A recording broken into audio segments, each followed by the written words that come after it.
नमस्कार। चलिए आज बात करते हैं राजस्थान की, जहां इस वक्त काफी कुछ चल रहा है। हजारों किलोमीटर के नए हाईवे बन रहे हैं, तो वहीं दुर्लभ जंगली जानवरों को बचाने की कोशिशें भी हो रही हैं। आज हम इन्हीं कुछ जरूरी डेवलपमेंट्स को समझेंगे जो राज्य का भविष्य तय कर रहे हैं। तो देखिए, आज हम 4 हिस्सों में बात करेंगे। सबसे पहले नजर डालेंगे कुछ बड़े इंफ्रास्ट्रक्चर और वाइल्ड लाइफ प्रोजेक्ट्स पर। फिर मिलेंगे कुछ ऐसे शानदार लोगों से जिन्हें उनके काम के लिए सम्मानित किया गया है। इसके बाद गवर्नेंस से जुड़ी कुछ बातें होंगी और आखिर में कुछ और जरूरी खबरों पर एक तेज नजर। तो चलिए शुरू करते हैं।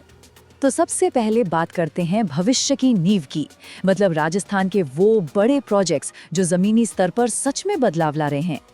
देखिए, एक बड़ा इंफ्रास्ट्रक्चर प्रोजेक्ट जो आजकल काफी चर्चा में है, वो है हाईवे का मॉडर्नाइजेशन। लेकिन सबसे बड़ा सवाल तो यही है कि इतने बड़े काम के लिए पैसा आ कहां से रहा है।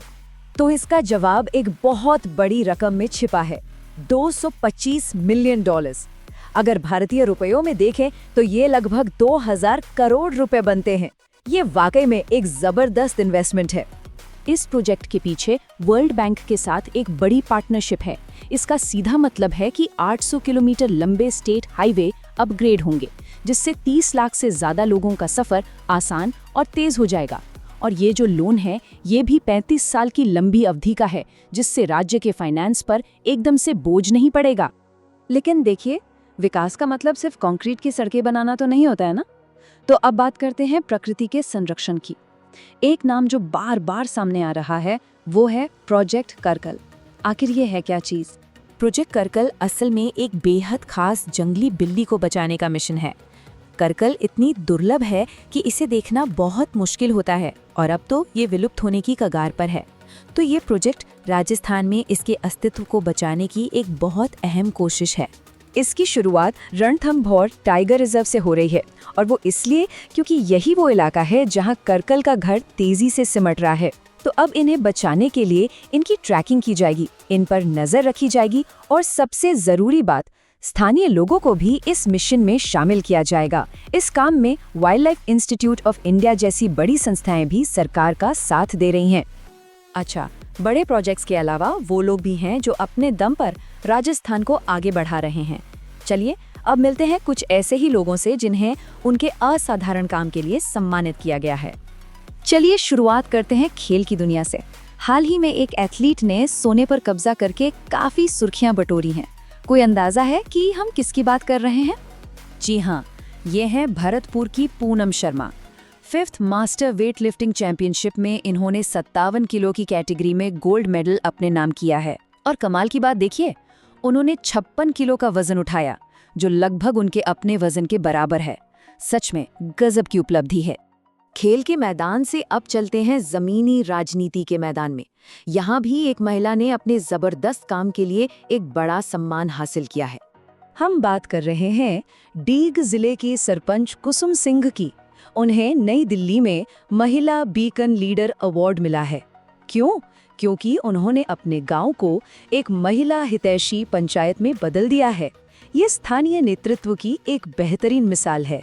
तो कुसुम सिंह जैसे प्रेरणादायक लीडर से आगे बढ़कर अब हम उन ढांचों की ओर बढ़ते हैं जो पूरे राजस्थान में सामुदायिक जीवन और प्रशासन को मजबूत कर रहे हैं। हो सकता है ये शब्द सुनने में आया हो, शामलात अधिवेशन। सुनने में थोड़ा जटिल लगता है, पर इसका मतलब क्या है और ये इतना जरूरी क्यों है? देखिए, शामलात अधिवेशन असल में एक ऐसी कॉन्फ्रेंस है जहां साझा सामुदायिक संसाधनों के मैनेजमेंट पर बात होती है, जैसे कि चारागाह, तालाब और जंगल।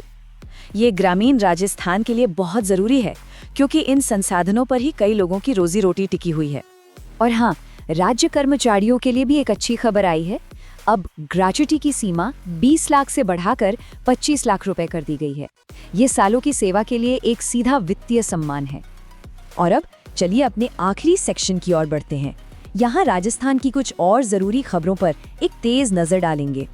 सबसे पहले कृषि क्षेत्र पर एक नज़र। 83 लाख से ज्यादा एग्रीस्टैक आईडी के साथ राजस्थान देश में चौथे नंबर पर है। ये डिजिटल पहचान किसानों को सरकारी योजनाओं और सेवाओं से बेहतर ढंग से जोड़ने में मदद कर रही है। खेलों की दुनिया में भी जयपुर का नाम चमक रहा है। शहर ने हाल ही में 2 बड़े राष्ट्रीय आयोजनों की मेजबानी की है। नेशनल पैरा फेंसिंग और all India university handball championship. प्रशासन को और बेहतर बनाने के लिए राज्य सरकार ने मिशन कर्मयोगी लॉन्च किया है। इसका सीधा सा मकसद है सरकारी कर्मचारियों की स्किल्स को ट्रेनिंग के जरिए निखारना, ताकि काम और तेजी से और बेहतर तरीके से हो। तो हमने देखा कि इंफ्रास्ट्रक्चर हो, संरक्षण हो या प्रशासन, हर तरफ काम तो हो रहा है। लेकिन अब सवाल ये है कि अगला कदम क्या है? जमीनी स्तर पर इनोवेशन को कैसे बढ़ावा दिया जाएगा? इसी सवाल का जवाब है वाइब्रेंट। ये एक नया प्रोग्राम है जिसका मकसद राजस्थान के हर एक जिले में इनोवेशन और बिजनेस रिसर्च की आग को जलाना है। यानी कोशिश ये है कि विकास अब जमीनी स्तर से शुरू हो। तो आखिर में ये एक लाइन सब कुछ बयां कर देती है। राजमार्गों से लेकर स्थानीय पंचायतों तक कल की नींव आज रखी जा रही है। साफ है कि राजस्थान अपने भविष्य में निवेश कर रहा है और ये देखना वाकई दिलचस्प होगा कि इन सारी कोशिशों का नतीजा क्या निकलता है।